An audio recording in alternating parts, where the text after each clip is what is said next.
श्री सद्गुरुवे नमः।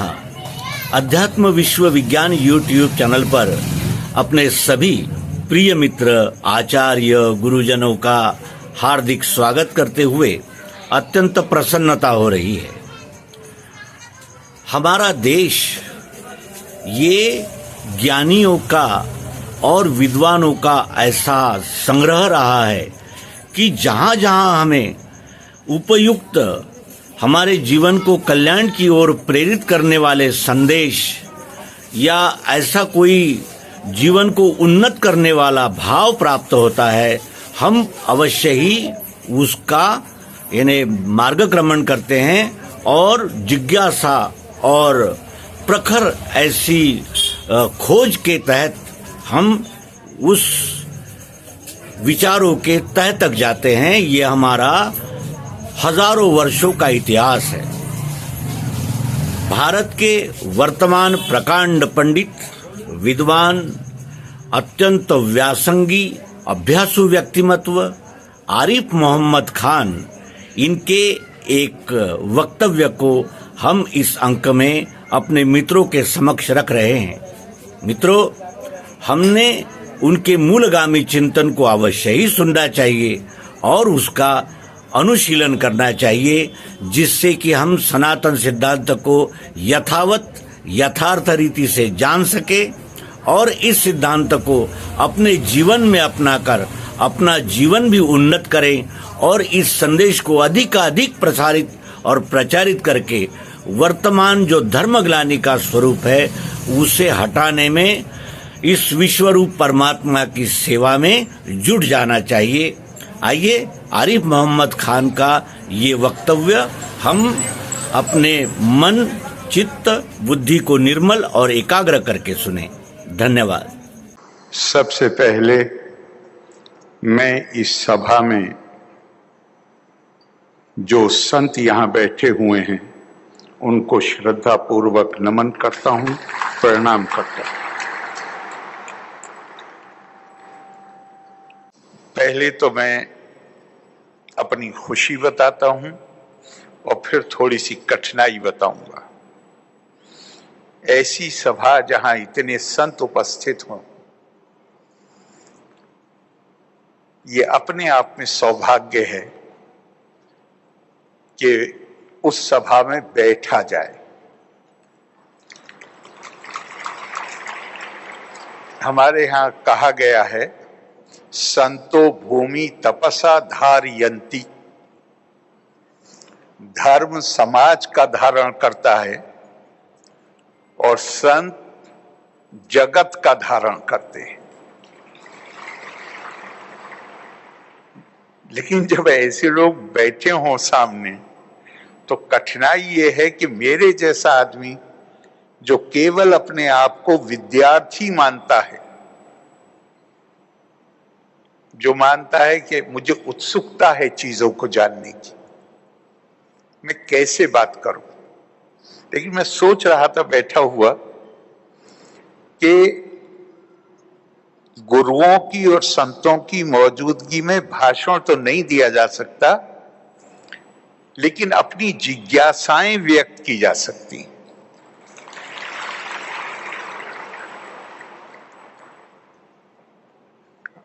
भारत के धार्मिक ग्रंथ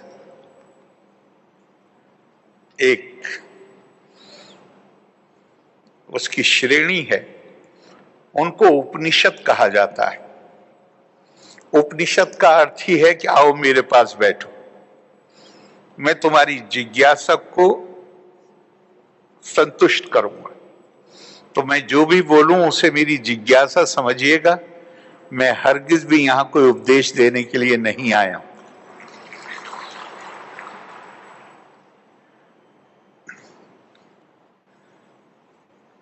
भाई ब्रिजमोहन जी, आशा बहन इतनी तारीफें कर दी कि मैं उठना भी मुश्किल हो गया। अब वो एक शेर है कि अपनी तारीफ सुन के ये समझो हक बयानी नहीं नवाजिश। जितनी बातें इन्होंने कही हैं वो इनके प्यार का प्रतीक है, उसमें सत्य मत समझिएगा। बहुत बहुत धन्यवाद आपका। और एक बार एक और मुझे याद आ गया कि संतों की उपस्थिति में ये कहा गया है, और यहां केवल संत नहीं, वो भी सब हैं जो संतों के पास बैठना चाहते हैं। ये गीता, भगवत गीता के संदर्भ में ये सम्मेलन है।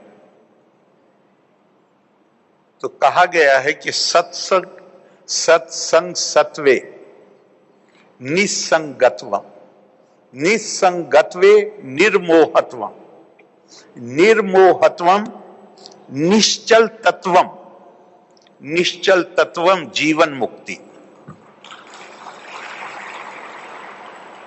संतों के साथ बैठने से अनासक्ति पैदा होती है और उससे मोह भंग होता है, और अगर मोह भंग हो गया तो निश्चलता आती है, और निश्चलता जिसमें आ जाए तो उसी के लिए तो सारी तपस्या है, जीवन मुक्ति है। बहुत बहुत आपका धन्यवाद कि आपने यहां बुलाया। अब ये भगवत गीता के ऊपर ये सम्मेलन, भगवत गीता का संदेश क्या है? मैं मानता हूं कि बजाय अपने शब्दों में बयान करने के, गीता के ही शब्दों में उसे बयान किया जा सकता है। जो अंतिम श्लोक, आखिरकार दुनिया में हर कोई, जीवन के किसी भी क्षेत्र में हम हों, हम सफलता चाहते हैं, विजय चाहते हैं, संपन्नता चाहते हैं, किसी भी क्षेत्रों में, केवल एक क्षेत्र की बात नहीं कर रहा हूं। तो भगवत गीता में कहा गया है, यत्र योगेश्वरा कृष्णो यत्र पार्थो धनुर्धरा तत्र शरीर विजयो भूतिर्धिर्वा नीतिर्मतिर्मम। जहां, अब इसमें इसकी हम जब व्याख्याएं पढ़ते हैं तो ऐसी ऐसी सुंदर बातें कही गई जो मन को छू जाती हैं। जहां योगेश्वर कृष्ण होंगे, योगेश्वर कृष्ण का अर्थ यहां पे विद्या, ज्ञान, प्रज्ञा, विजडम, और जहां ज्ञान और प्रज्ञा के साथ कर्म होगा जो अर्जुन की शक्ल में है, वहां पर विजय, विभूति और आत्म सुख, ये सब हासिल होगा। ये संदेश उसका मर्म है। तो फिर अगर आखिर में उसका मर्म बतलाया गया है तो विस्तार में तो उसको जानने की कोशिश करनी ही पड़ेगी एक कामयाब जिंदगी गुजारने के लिए। और यहां पे जो जिस चीज को उभारा गया है, हाईलाइट किया गया है भगवान कृष्ण का, योगेश्वरा।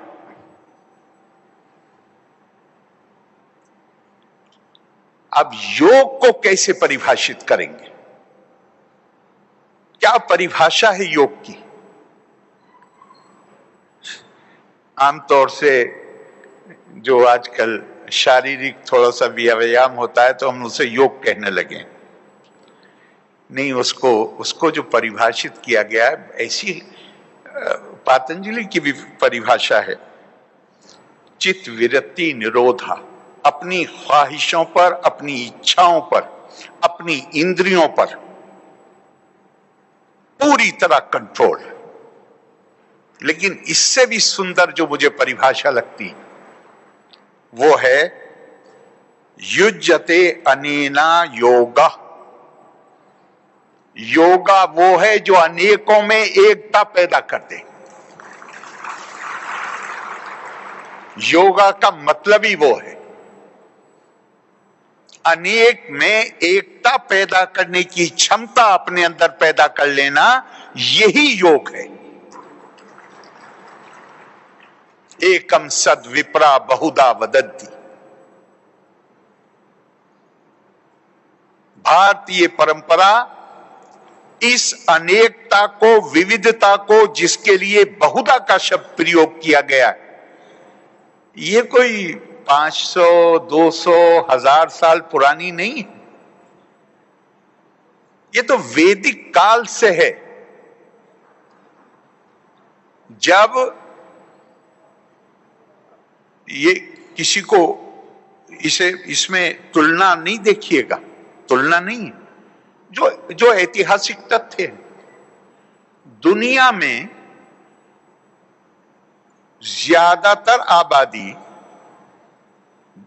लोग जिन धर्मों को मानते हैं वो स्वीकार करते हैं। किसी की उम्र 2500 साल है, किसी की उम्र 2000 साल है, किसी की उम्र 1500 साल है या उससे कम। जब ये उद्घोषणा की गई एकम सद विप्रा बहुधा वदन्ति, तो ये तो ऋग्वेद की उद्घोषणा है। भारत की संस्कृति, भारत की सभ्यता का जो सफर है, उसके आरंभ में ये घोषणा की गई, और अकेले ऋग्वेद में नहीं। अगर मुझे सही याद है तो अथर्ववेद में है कि जन्म विभ्रति बहुधा विवाचसम नाना धर्मानाम पृथ्वी यथोकसम। पृथ्वी सूक्त है जिसमें मां पृथ्वी का आवाहन किया जा रहा है कि हमारे ऊपर उस जैसे एक परिवार में अलग अलग मानस रखने वाले लोग, अलग अलग तौर तरीके के लोग इकट्ठे होकर रहते हैं, और परिवार का मुखिया उन पर जिस तरह अपना स्नेह लुटाता है, ए मां पृथ्वी, हम अलग अलग हमारे तौर तरीके हैं, अलग अलग भाषाएं हम बोलते हैं, अलग तरीके से हमारे पूजा पाठ के तरीके हैं, लेकिन हमें अपना परिवार मानकर हमें आशीर्वाद दीजिए और हमें संपन्नता दीजिए।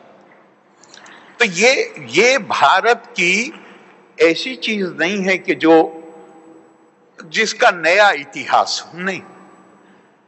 भारत की सभ्यता और संस्कृति की जो यात्रा है, उसके शुरू में हमारे ऋषियों ने, हमारे मुनियों ने, जिन्हें हम अपने थॉट लीडर मानते हैं, ये ध्यान रखिएगा कि भारत में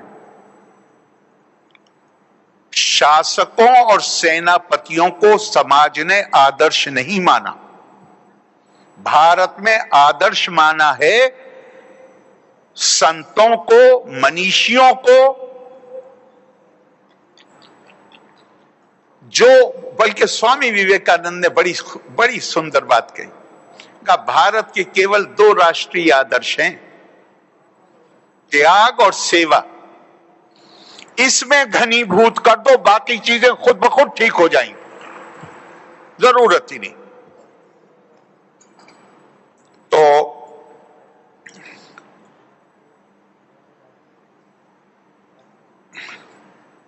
अब ये काम घनीभूत करने का ये कैसे हो? मुझे जरा सा भी संदेह नहीं कि आप अपने विश्वविद्यालय के माध्यम से हमारे बहुत सारे इस देश में ऐसे तपस्वी हैं, ऐसे संत हैं जो अपने अपने स्तर पर ये काम कर रहे हैं। हम आपके और उनके सबके ऋणी। और यहां पे मुझे याद आता है कि गुरुदेव रविंद्रनाथ टैगोर ने एक बात कही, मैं उस संदर्भ में कह रहा हूं कि त्याग, सेवा, घनीभूत करना। उन्होंने कहा कि भारत की स्वतंत्रता तब तक संपूर्ण नहीं हो सकती जब तक यह स्वीकार नहीं किया जाएगा कि भारत की बुनियाद मानस में है और भारत उस मानस की शक्ति से निरंतर अपने लिए नए स्वराज पैदा करता। उन्होंने कहा, मैं भारत से अगाध प्रेम करता हूं, लेकिन ये मेरा प्रेम इस कारण नहीं है कि मैं जमीन के एक हिस्से, भूगोल के एक हिस्से को मूर्ति का रूप देकर उसकी उपासना करना चाहता हूं। यह इसलिए भी नहीं है कि मेरी खुशकिस्मती है, मेरा सौभाग्य है कि मुझे इस देश की धरती पे पैदा होने का मौका मिला, लेकिन उसके कारण भी नहीं करता मैं। फिर क्यों करते हैं? तो उन्होंने जवाब दिया कि मैं, अगर पता नहीं मेरा अनुवाद ठीक अच्छा है या नहीं है, तो मैं उन्हीं के शब्दों, बस एक 3 लाइन है, मैं उन्हीं के शब्दों को प्रयोग कर लूं। I love India, but I love India not because I cultivate the idolatry of geography, not because I have had the good fortune to be born in her soil, but I love India because India, through tumultuous times, has saved the living words which issued from the illuminated consciousness of her children. मैं भारत से प्यार करता हूं क्योंकि भारत ने दुष्कर परिस्थितियों में, दुर्गम परिस्थितियों में उन शब्दों को बचाकर सुरक्षित करके रखा जो शब्द भारत के बच्चों की चैतन्य आत्मा से निकले थे। दुष्कर परिस्थितियों में खास बात यह है, वो किसके जरिए संभव हुआ? वो उन्हीं लोगों के जरिए संभव हुआ जो यहां सामने बैठे। ये ऐसे ही त्यागी और तपस्वियों के जरिए संभव हुआ जिन्होंने इस काम का बीड़ा उठाया। भारत की खूबी, भारत की खुसूसियत, भारत का धर्म आध्यात्मिकता है।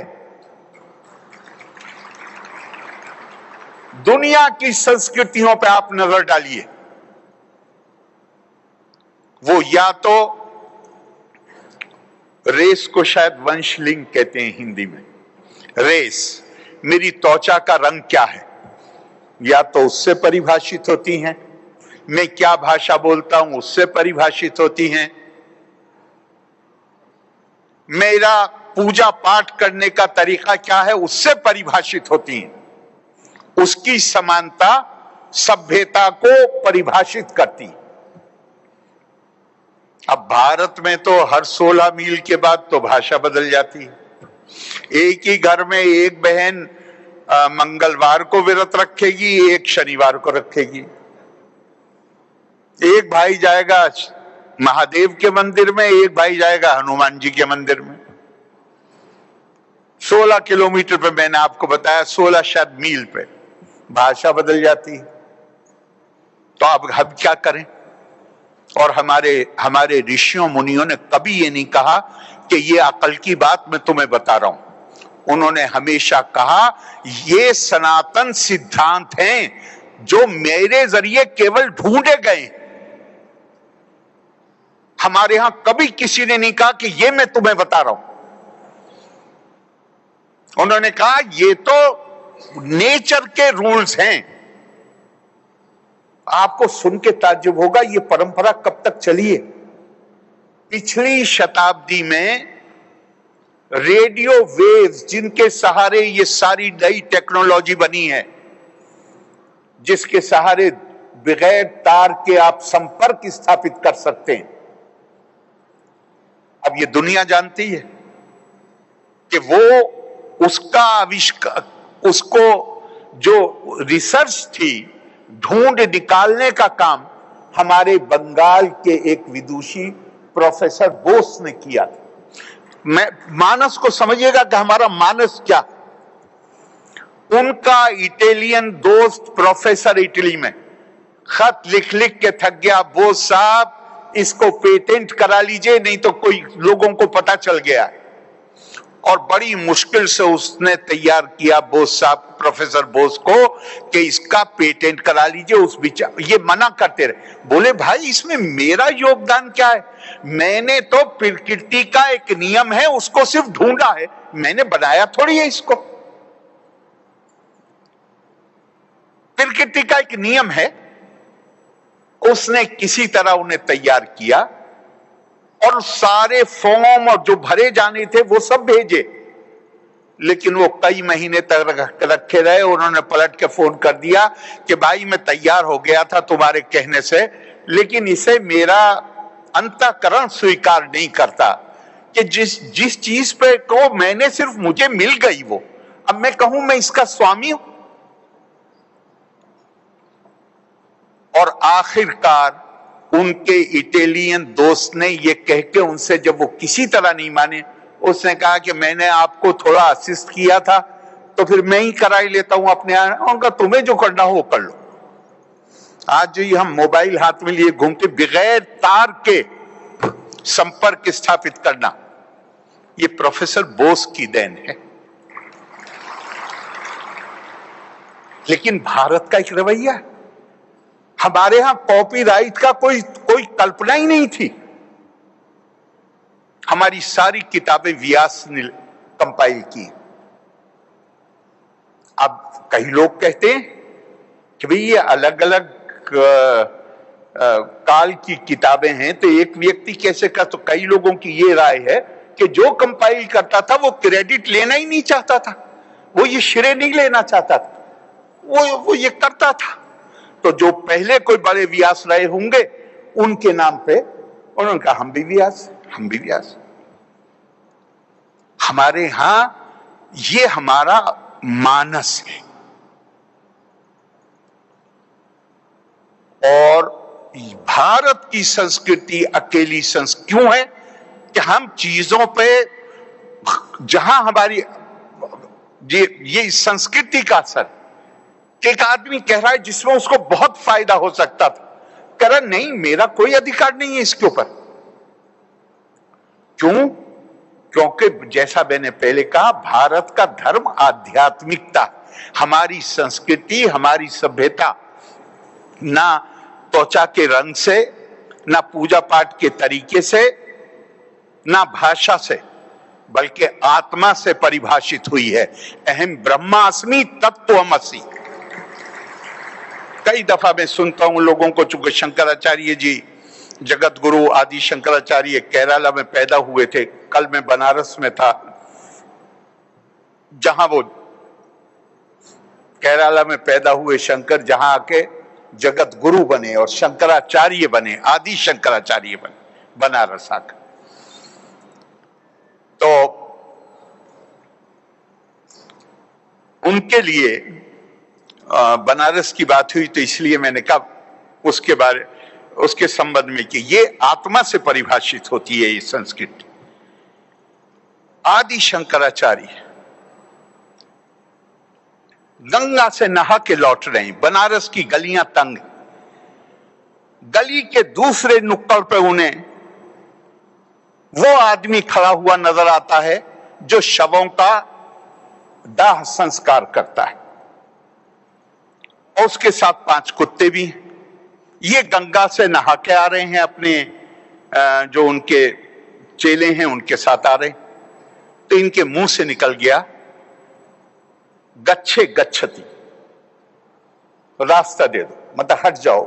और खुद लिखा, मतलब जो लिखा है, मैं तो सबसे पहले भारतीय विद्या भवन की किताब है अवर कल्चरल हेरिटेज, आज से कोई 20 साल पहले पढ़ा था, लेकिन उसके बाद मैंने इस ये जो प्रसंग है ये और बहुत जगह भी आया है। अब वो शवों का दाह संस्कार करने वाला वो भी बनारस का था। उसने शंकराचार्य जी से पलट के पूछा, शरीर हटाऊं कि आत्मा हटाऊं?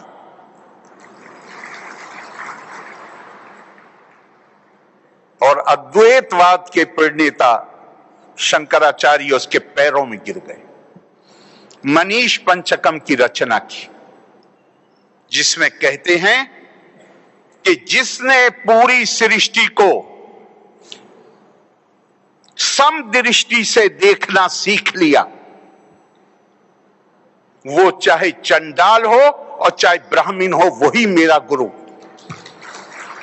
ब्रह्म वाहा मिदम जगत सकलम चिन्मात्र विस्तारितम सर्वम चेतद विद्याया तिर्गुणाया शेषा मया कल्पितम इत्थम यस्से दृढ़ा मति सुक्तरे नित्या परे निर्मले चंडालोस्तु दुई जोस्तु गुरु रितेशा मनीषा मम।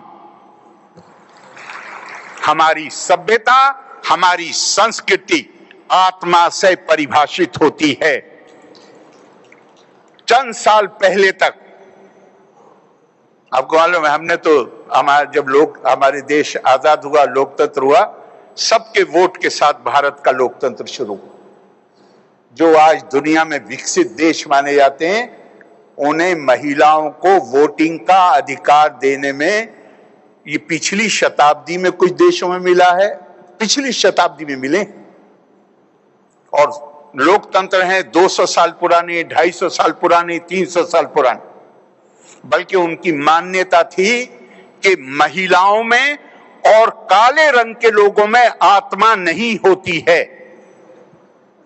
जिसमें आत्मा नहीं है उसका शोषण करने का हमें अधिकार है। उसको जस्टिफाई करने के लिए कह दिया, ना महिलाओं में आत्मा, ना कालों में आत्मा। भारत ने क्या कहा, कब और कब कहा? हजारों साल पहले, 5000 साल तो पक्के हैं, हो सकता है इससे ज्यादा पुराना हो। कहा इंसानों को तो छोड़ो, इस आत्मा में जानवर भी शामिल हैं और पेड़ पौधे भी शामिल, जो भी जीवंत वस्तु है वो शामिल। तो भारत की और आप उस आत्मा से ही तो आध्यात्मिकता और क्या है।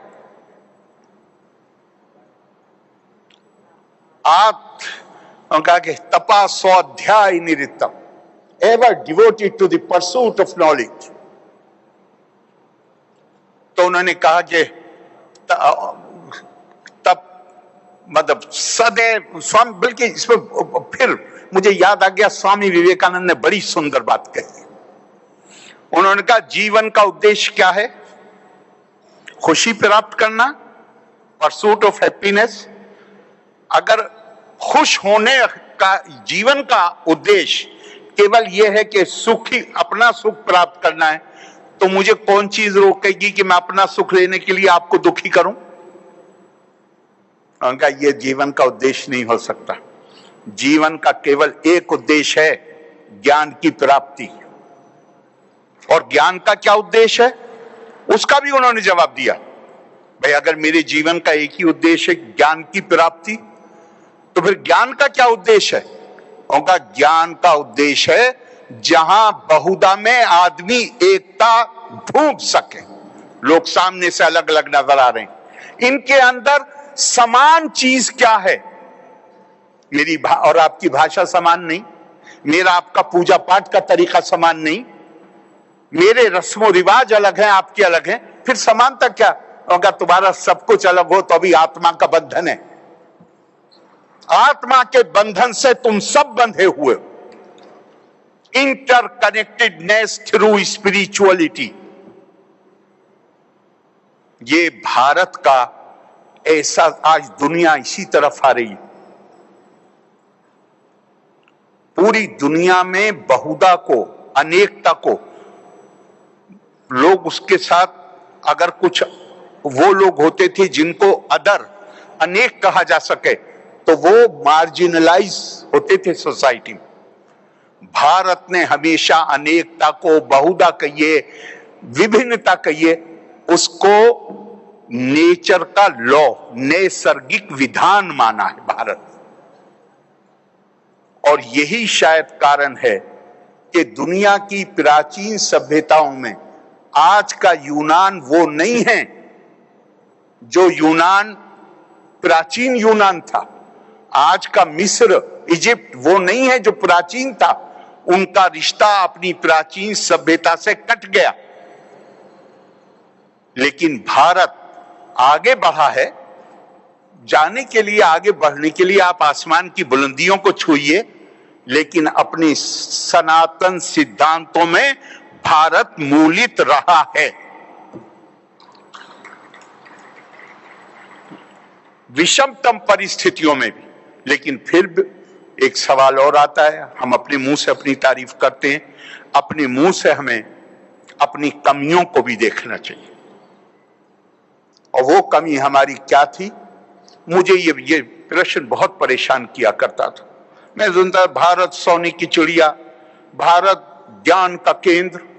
तो ये इतिहास हमारे साथ इतना क्रूर बर्ताव क्यों किया इतिहास ने हमारे साथ? इसका जवाब भी स्वामी विवेकानंद जी से ज्यादा स्वामी रंगनाथनंद जी ने अपने भाषणों में दिया है, नहीं अपने लेखों में दिया है। उनकी किताब है eternal values for a changing society, एक बदलती हुई समाज के लिए सनातन सिद्धांत, 4 वॉल्यूम। क्या खूबसूरत बात उन्होंने कही। उन्होंने कहा भारत की पहचान दुनिया में ज्ञान और विज्ञान के केंद्र के रूप में थी। हम मां सरस्वती के उपासक थे, लेकिन अपने पतन के काल में, चूंकि सरस्वती के उपासक बनने का मतलब क्या है ये और मैं पहले कह दूं। उनका तब क्या है, तो जवाब जो दिया गया, बहुत से जवाब दिए गए, लेकिन उपनिषद में जो मिलता है कि जिस जवाब को स्वीकार्यता मिली वो था, तब का मतलब है स्वाध्याय प्लस फिर वचन। पहले ज्ञान अर्जित करो और जब ज्ञान मिल जाए तो उस ज्ञान को दूसरों के साथ साझा करो। तो स्वामी रंगनाथनंद जी कहते हैं ज्ञान तो हासिल करने में हम लगे रहे, पर ज्ञान का साझा करने से हमने मुंह मोड़ लिया। और उनके शब्दों में उनका practically, from being worshippers of मां Saraswati we became villains of मां सरस्वती। मां सरस्वती के उपासक से हमने अपने आप को सरस्वती के खलनायक के रूप में परिवर्तित कर लिया। और उन्होंने श्रीमद् भागवत से एक लाइन कोट की, सरस्वती ज्ञान खल्व यथा सती। जितनी इंपॉर्टेंट, जितना महत्व इस बात का है कि जीवन का उद्देश्य है ज्ञान प्राप्त करना, उतना ही महत्व इस बात का है कि उस ज्ञान को दूसरों से साझा किया जाए। मैं तो केवल जो मैंने जिज्ञासा को उसको रखा है, लेकिन उसकी सपोर्ट में मैं आपको बता नहीं रहा हूं, आपको सबको इसकी जानकारी होगी। कपिल मुनि और उनकी माता का संवाद है, जहां जब उन्हें सत्य की अनुभूति हुई, तपस्या कर रहे हैं, सत्य की अनुभूति हुई, जैसे ही अनुभूति हुई वैसे ही उसको साझा करने की भूख पैदा हुई। कोई आसपास नहीं था, मां कहीं दूर बैठी हुई थी। मां को कपिल देव आहुति संवाद याद आ गया मुझे। उसमें एक श्लोक है ऐसा सुंदर, सत्य की प्राप्ति क्या है? आत्माम सर्वेषु भूतेषु भूतात्मानम कीर्ता लायम अर्चाए दान मानाभ्यम मैत्री अभिनय चक्षुषा। अब मां शिष्य हैं, उनसे वो शेयर कर रहे हैं, ये सत्य का ज्ञान है जो मुझे प्राप्त हुआ है। वो क्या है? हर किसी की देह को दे वाले जानो, आत्माम सर्वेषु भूतेषु, मैं रहता हूं उसके अंदर। उसकी जायज जरूरतों को पूरा करने में जो कुछ कर सकते हो वो करो। और मैत्री भाव ऐसा होना चाहिए, अभिन्नेन चक्षुषा, कोई भेदभाव नहीं। ये गीता मुझे ऐसे लगता है, वो जो कहा गया है, वो गीता में नहीं है लेकिन वो एक श्लोक है, वो ये है कि साहब गीता तो गाय की तरह है, अर्जुन बछड़े हैं और भगवान कृष्ण गौपालक है। तो ये तो वो चीज है जो हमारे जीवन को, क्यों लोग जमाए इतने सारे यहाँ, ये हमें डेट भी नहीं मालूम कि गीता किस वर्ष में, ये मालूम है हमें कि बहुत प्राचीन है, पर हमें नहीं मालूम क्यों इकट्ठे हैं यहाँ। हाँ, आदमी, मैं संतों से माफी चाहता हूं, संतों को छोड़ के मेरे जैसा साधारण आदमी वहीं जाता है जहां उसे कुछ फायदे की उम्मीद होती है। ये जो इतने लोग आते हैं, मेरे जैसा आदमी आता है इसलिए कि मैं ईमानदारी से मानता हूं कि इस किताब में हमें पुनर्जीवित करने की पूरी क्षमता है। हम एक बार फिर अपनी विरासत को, जो स्वर्णिम विरासत है, जिसको आज दुनिया बगैर ये जाने, चूंकि हमने तो साझा करना बंद कर दिया था, दुनिया अपनी जरूरत के तहत उसको अपना रही है। हमारी जिम्मेदारी है कि हम उस संदेश को, और ब्रह्म कुमारी संस्था, कितने देशों में आपके सेंटर हैं? 137 देशों में आप वो काम कर रहे हैं, उस परंपरा को आप पुनर्जीवित कर रहे हैं। मैं आपका के प्रति अपनी सारी शुभकामनाएं व्यक्त करता हूं, आपको कॉम्प्लीमेंट करता हूं, और आपने इतनी देर मुझे इतने धैर्य के साथ सुना, उसके लिए आप सबके प्रति नतमस्तक हूं। बहुत बहुत आप सबका धन्यवाद। जय हिंद, जय भारत।